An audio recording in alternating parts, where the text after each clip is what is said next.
মঙ্গলবার শ্যামবাজার পাঁচমাথার মোড়ের সিপিএমের সভা ঘিরে পরিস্থিতি জটিল আকার নিল। সোমবার সভাস্থলের কাছে দুটি মণ্ডপ তৈরি করে ফেলেছে পুরসভা। গত বৃহস্পতিবার শ্যামবাজার পাঁচমাথার মোড়ে সভা করেন তৃণমূল নেত্রী মমতা বন্দ্যোপাধ্যায়। এর পাল্টা হিসাবে মঙ্গলবার ওই একই জায়গায় সভা করার কর্মসূচি নেয় সিপিএম। কিন্তু তাদের অভিযোগ, প্রথমে সভা করার অনুমতি দিলেও পরে বেঁকে বসে পুলিশ। শ্যামপুকুর থানা থেকে তাদের জানিয়ে দেওয়া হয়েছে 5 থেকে 20 তারিখ পর্যন্ত পুরসভার অনুষ্ঠান রয়েছে, তাই সিপিএমকে মঙ্গলবার শ্যামবাজারে সভা করার অনুমতি দেওয়া যাবে না। সিপিএমের অভিযোগ, শাসক দলের কথাতেই চলছে পুলিশ। তাদের হুঁশিয়ারি, পুলিশ অনুমতি না দিলেও মঙ্গলবার শ্যামবাজারে তারা সভা করবেনি। এদিকে লালবাজার সূত্রে খবর, তাদের অনুমতি ছাড়া সিপিএম সভা করলে পুলিশ আইনানুগ ব্যবস্থা নেবে।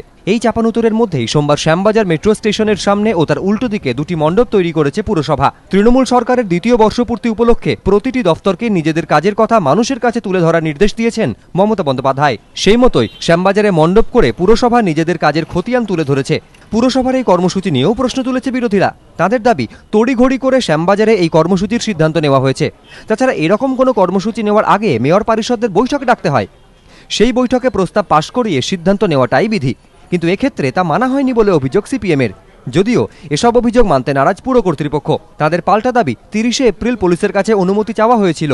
অনুষ্ঠানের জন্য নিজেদের মধ্যে আলোচনা করে মেয়রের সম্মতি নিয়ে এই কর্মসূচির সিদ্ধান্ত নেওয়া হয়েছে। অর্ণব মুখোপাধ্যায় ও ময়ূখ ঠাকুর চক্রবর্তী, এবিপি আনন্দ।